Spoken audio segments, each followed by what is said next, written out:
you guess where I am? I am at the Fanshawe Pioneer Village. See? It's right there, at the back. This is so exciting. Come join me. Yay!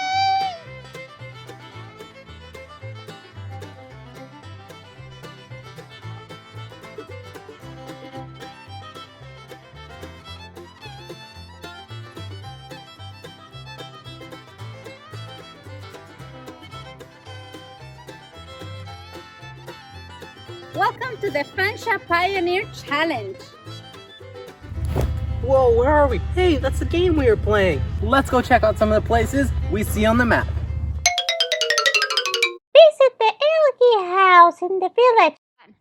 Hello, my name is Laura, and this here is the algae log house. It's set up to show about the 1820s to the 1830s. And so what it's representing is if you came here in 1818 with the original settlement to the London area, there are 3 settlement duties. The first settlement duty is to build a house. The second thing that you had to do is clear about 5 to 10 acres of your 200 acres of land. The third thing that you had to do is to build a road system in front of your property. Inside the home, you would actually be able to have made some furniture out of wood. You've been able to trade for some things in the house. You've been able to get your blacksmith to make you certain tools and certain things that you need in order to build your home, but also in order to do your farming.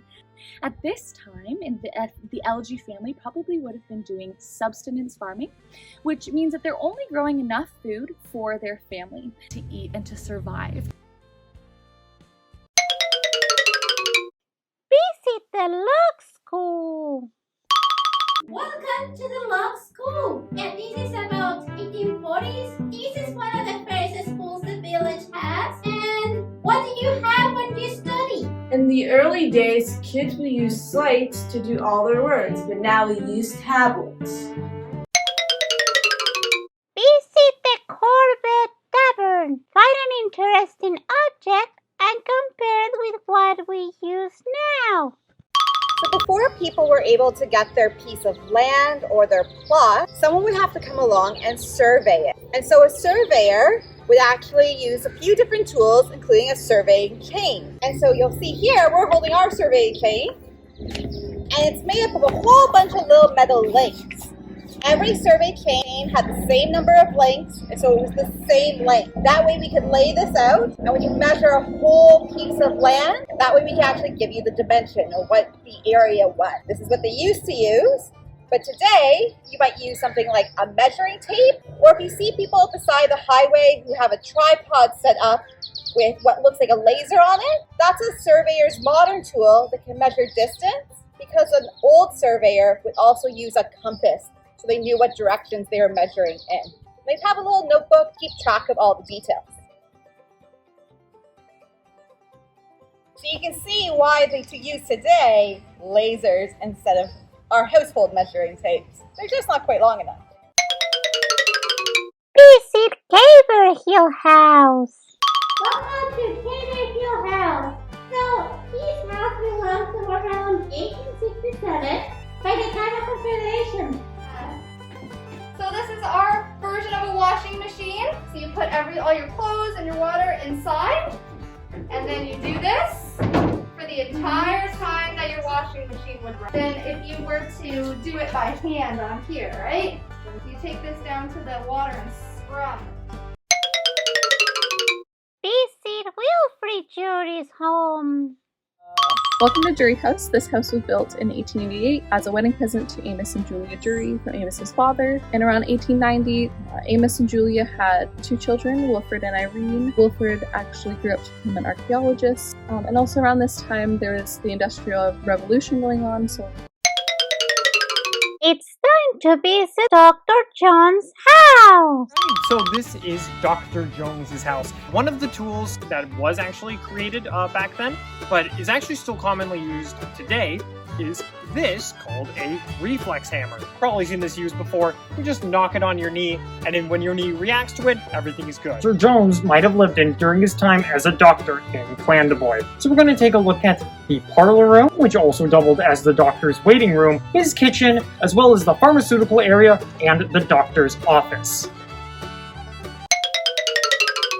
Visit the Peel House. And welcome to the Peel House. It's our only urban house. It's the only one that was in the downtown of London, and this house was on the main street through London at the crossroads of Richmond and Horton Streets. It was built in 1850, but it was only occupied by the Peel family 10 years later. Hello, Mrs. Peel. How are you? I'm very well, thank you. I thought you would like to meet our dolls. We've got some dolls here. They're rag or wood or a combination of both, and they've been dressed to look like pioneer young ladies and men. That looks so pretty. I really like those toys. They do look tempting, don't they? I thought Yeah. you would enjoy them. Yeah, I just want to play with them. And look at those dolls. They look as pretty as me. Oh, I just want to play. Do you like to play with toys at home? What are your favorite toys? Everybody loves toys. I'm so glad you were able at least to make their acquaintance. Thank you so much, Mrs. Peel. See you later. Bonus card! Yay! Play a game pioneer children would have played. There's many different games that children played in the 1800s and the early 1900s, but one of the games that was really popular, especially in the early 1800s and all the way through the century, was the game of graces. It was introduced to North America from Europe. Now, the game of graces was where you would play with a partner, and you would have two sticks and a grace. So this is our grace. And it's called the game of graces. You're supposed to play very gracefully. You were supposed to show off good manners, good etiquette while you played. Now, it was often a game that two girls would play together, and so it became a really popular game to have girls kind of learning how to be really graceful. But it was also one of the few games early on that both boys and girls could play together. It wasn't common though for two boys to play together. I'm not really sure the reason. So we're going to show you how it works. I have my two sticks here, and I'm going to throw it up to my partner so they can catch it. Now when we play, the ladies would often curtsy before they threw, and the men would bow.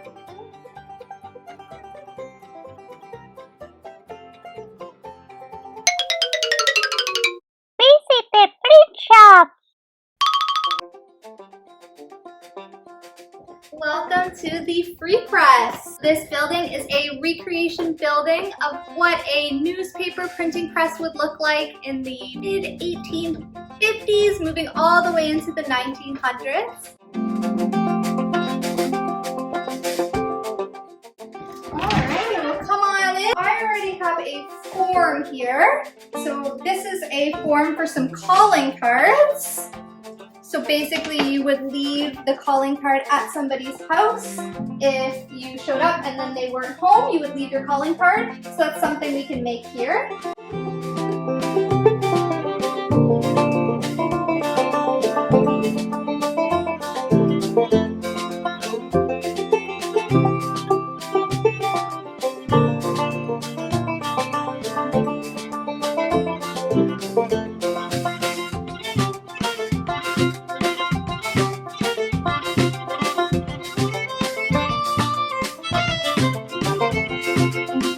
Hello. So we are at the print shop. And we have a print here. Hello, Pi. How are you doing? I'm doing well, thank you. How are you?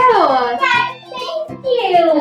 And thank you so much for all for teaching us about the printing press. That is so impressive. And also, I see that you made a card with Lorraine. Thank you so much for helping us with the card. No, I just said of course, anytime. Oh, thank you so much, Kai. Have you ever come and made your own card? Bonus card! Yay! Play a game pioneer children would have played. Well, in the past, many children would have had to make their own toys, or families might have to save up money to buy a special gift like a toy. Today, we have so many more options. There's so many things to play with, from electronics like video games, all the way to so many different types of sports equipment, like this one here. So we have our oversized jumbo badminton set. Badminton was something played in the 1800s and even earlier. They actually played a game called Baldor and Shuttlecock, but we have a nice oversized giant one, perfect for things like the swimming pool.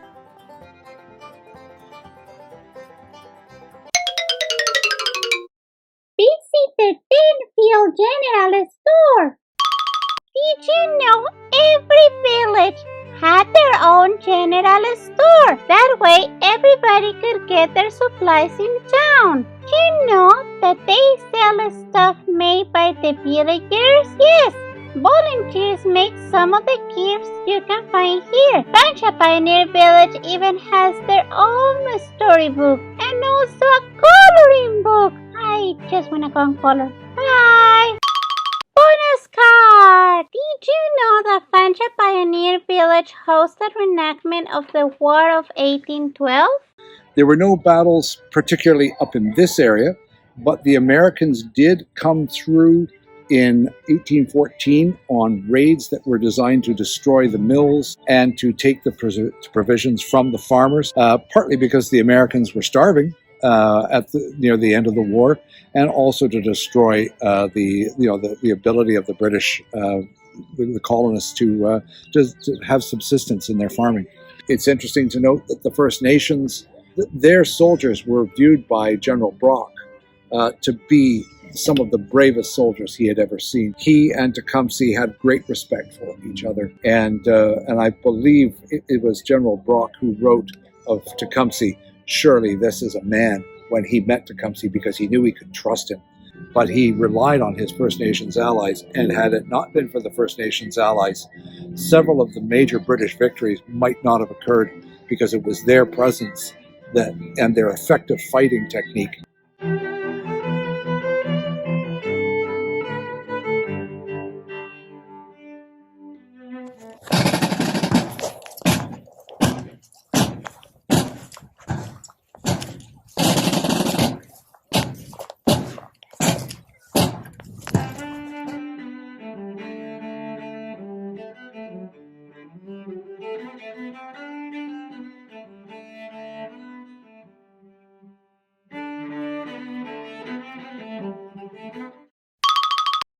Last stop! Have fun playing in the Cedar tree maze. One of the visitors' absolute favorite things here at the village is actually our cedar tree maze.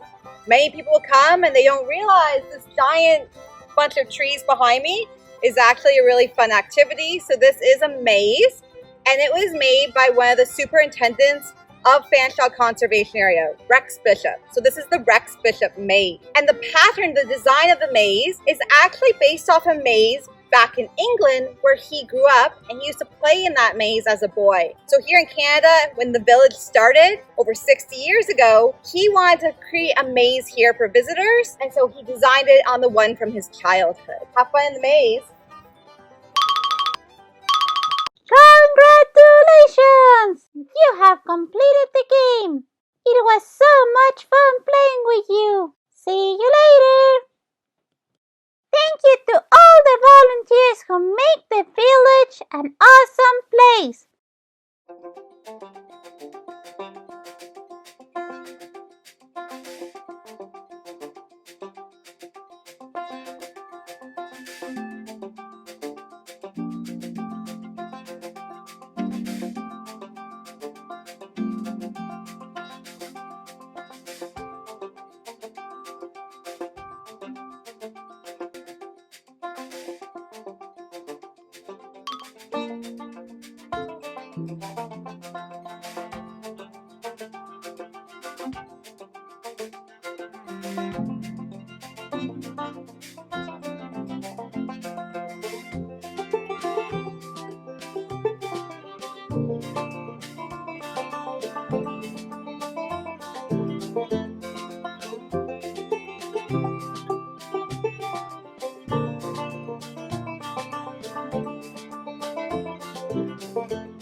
Yep, those people are crazy.